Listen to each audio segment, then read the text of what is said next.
जिस प्रकार से वो मिसाल भी अनेकों दफा दी गई है कि आंधी चलती है तो दास को पहले कभी इस तरफ ऐसा ध्यान गया नहीं। करीब 10-12 बरस पहले जब जाने का मौका मिला अमेरिका के मिनियापोलिस में, और उस दिन उससे पहली शाम को फ्लाइट भी हमारी कैंसिल हो गई और रात वहीं बितानी पड़ी।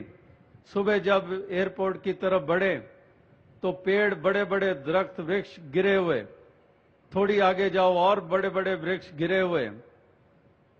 तो जो ही एक वृक्ष, दूसरा वृक्ष, तीसरा पेड़ देखा गिरा हुआ, जड़ों समेत उखड़ा हुआ जमीन से, तो एकदम से नजर गई और ध्यान चला गया उस तरफ कि ऊंचे ऊंचे पेड़ तो ढेर ढेरी नीचे हो गए, गिर गए, लेकिन नजर आ गई वो जमीन के साथ लगी हुई घास।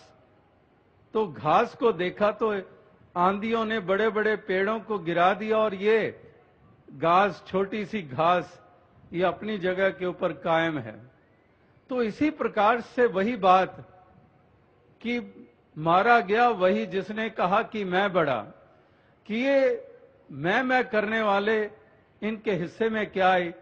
और वो विनम्र, वो बिल्कुल ही जमीन के साथ लगी हुई घास, वो घास उसी तरह से वो कायम है।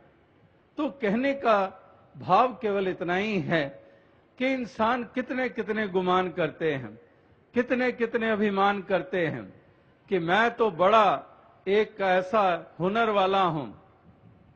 तो कई दफा कहना पड़ता है कि जरा पंछियों, जानवरों को भी देख लो, तुमने तो फिर भी कहीं किसी इंस्टीट्यूशन से वो हुनर सीखा, लेकिन उनके पास तो पहले ही है।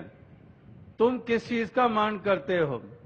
एक परिंदों को देखो, आज तुम कहते हो कि इतने कपड़े, ये देखो डिजाइन, फैब्रिक्स देखो, बढ़िया से बढ़िया डिजाइन, बढ़िया से बढ़िया रंग, और मालूम पड़ता है कि ये डिजाइन तितलियों के पंखों के ऊपर, ये डिजाइन ऐसे पंछियों के पंखों के ऊपर, ये कहीं पर कुदरत के किसी रूप में ये रंग, तो वहां से तुमने लिए। इसी प्रकार से कहता है कि मैं तो आसमानों पे उड़ सकता हूं, और वो भी कहां से सीखा? पंछी को उड़ते हुए देखकर ही इंसान का ध्यान दिया गया और एरोप्लेन्स बन गए, एयरक्राफ्ट्स बन गए। पहले वो पंछी, वहीं से ही इस प्रकार से वो इंसान ने ऑब्जर्व किया और उस तरफ ध्यान गया। इसी प्रकार से कहने का भाव क्या है कि अनेकों अनेकों रूपों में, अनेकों अनेकों ऐसे जो सिलसिले हैं जहां इंसान उनका मुकाबला तक नहीं कर सकता है, लेकिन फिर भी इंसान कितना अभिमान करता है, कितना अहंकार करता है। और भक्त महापुरुष संत जन हमेशा ही दास भावना को विशेषता देते हैं और ये बताते हैं कि विनम्रता कोई कमजोरी की निशानी नहीं है, ये तो बहुत बड़प्पन की निशानी है, ये मजबूती की निशानी है। और जो विनम्र होते हैं उनको कोई गिरा भी नहीं सकता है।